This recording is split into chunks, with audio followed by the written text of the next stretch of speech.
Hello guys, আজকে আমি আবারও চলে এসেছি আউট অফ সিটি। খুবই সুন্দর একটা জায়গায় নতুন একটা ভিডিও নিয়ে। আমি একটা উঁচু জায়গা চুজ করে নিলাম যেখানে আমি জলটা হাতের খুব কাছাকাছি পেয়ে যাব।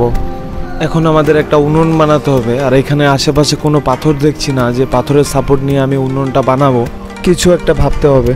তো আমি একটা ডালের সাহায্যে আগে মাটিটা খুঁড়ে নিচ্ছি। নদীর কিনারের মাটি খুব একটা খোঁড়া যাবে না, নিচ থেকে জল উঠে আসতে পারে।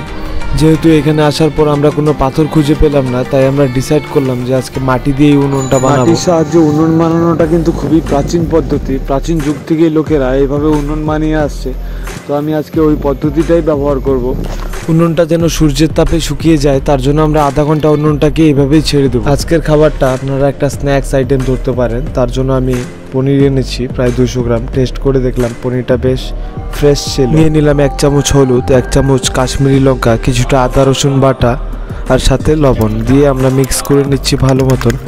আর আমরা সরাসরি দিয়ে দিব এটা পনিরের উপরে। আর পনিরটা কিছুক্ষণের জন্য আমরা ম্যারিনেট করে নেব। তার আগে আমাদের পনিরটাকে মেখে নিতে হবে ভালো করে। সাধারণত আমি পনিরটা তো খাই না, কিন্তু পকোড়া হলে ব্যাপারটা আলাদা।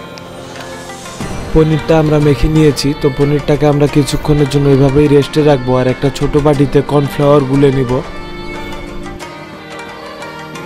উনুনের মাটিটা কিন্তু এখনো ঠিকঠাক শুকায়নি, তাই আগুনের হিটটা সেরকম ভাবে পাচ্ছে না। তাই আমরা বারবার ফু দিয়ে আগুনের হিটটা বাড়িয়ে রাখার চেষ্টা করছিলাম।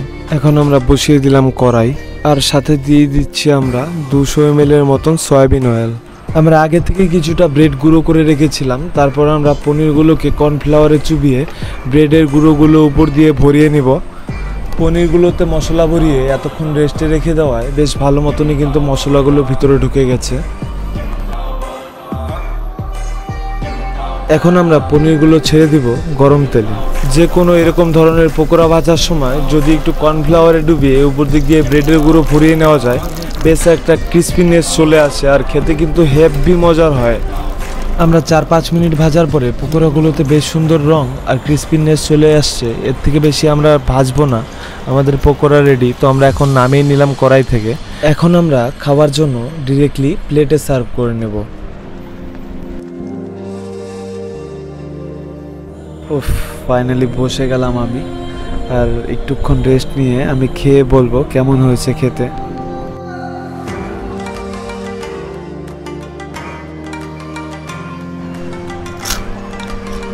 উফ, সত্যি খেতে ভীষণ মজার হয়েছে। এত সিম্পল পদ্ধতিতে যে এত সুন্দর পনির পকোড়া বানানো যায়, আপনি না খেলে হয়তো বিশ্বাসই করতে পারবেন না।